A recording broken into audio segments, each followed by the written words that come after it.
The great Bill Donahue, a true revolutionary, indeed. What do you do, for instance, with the fact that the nativity story of Jesus Christ is copied word for word from the nativity story of Hare Krishna? You just say, well, so what? It's important. The reason it's important is because the people who copied that story then turn around and say, well, theirs is the true religion and the other religion is false, yet they copy some key parts from that other religion and say, this is the truth. And it can't be the Hare Krishna story that copied from Jesus, because the Hare Krishna story was thousands of years before Jesus. Hare Krishna, his mother was Devaki, and she was born of an immaculate conception, she herself. But when you think of that, it goes a lot deeper than that. It goes a lot deeper, because the Bible steps in and starts to confirm all of this copying. That's a very, very beautiful, well-stated post. And it's something I've looked into extensively and read numerous relevant books on the topic and comparative religion and the making of the Bible, etc., etc. But there's a few things I'd like to point out. One, if you really are interested in getting to the truth of the issue, which means, asking the question, is it really true, the story of Jesus, or the story of the Bible, or any such collection of scriptures or myths, whatever you would like to refer to them as, then to ask, is it really true, you have to be brave enough to know the truth. There's an old saying, it's hard to change a man's belief system if his paycheck depends on it.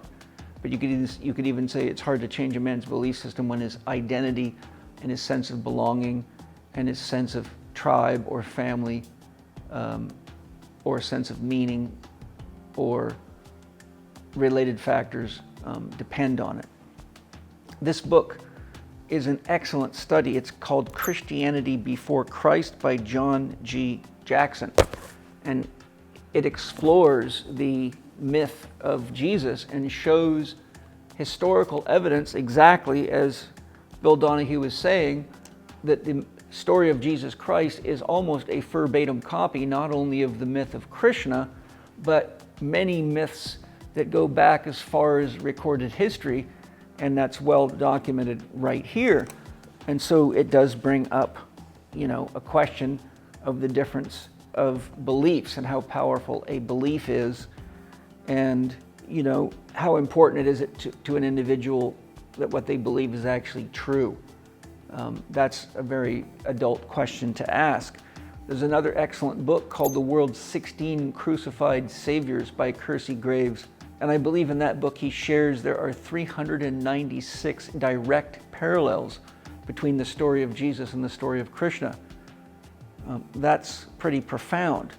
He also shows that there has been 16 crucified saviors on record, all of which followed a very similar, almost identical archetypal pattern of the 3 days of death and all the other key facets of the story of Jesus.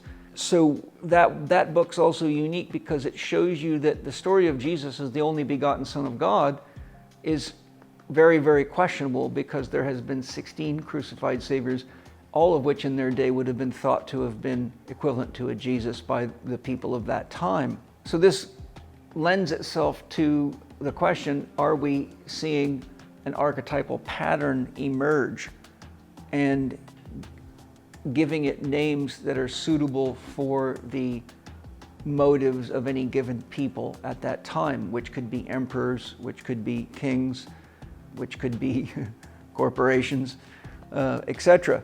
So I think these are questions we should all really sit with and go to our heart and say, do I really want to know the truth, or am I happy just believing, which can also be stated, am I happy in a cult? And the problem with belief systems, as James Carse makes very clear in his excellent book, The Case Against Religious Belief, showing that a belief system by definition antagonizes the function of religion in the first place, which is to have novel, unique, mystical experiences, spiritual experiences, and experiences of union with God. So to believe means you already know the answers, so there's no questions to be asked and there's nothing more to explore. Yet to be a seeker of the truth and someone who has a true quest for wisdom and a quest for union has got to engage the practices of a religion or a mystical order or their own spiritual development so that they can have their own religious experiences. And so I think these are very important questions for us all to ask today and to explore. And if you look into the resources I've just shared, Christianity Before Christ by John G. Jackson, The World's 16 Crucified Saviors by Kersey Graves. You could also look into the 2-volume set by Major General Forlong titled Rivers of Life, which is an exploration of the origins of all the world's religions, and he goes into what streams of wisdom that preceded the religion created the building blocks of the religion.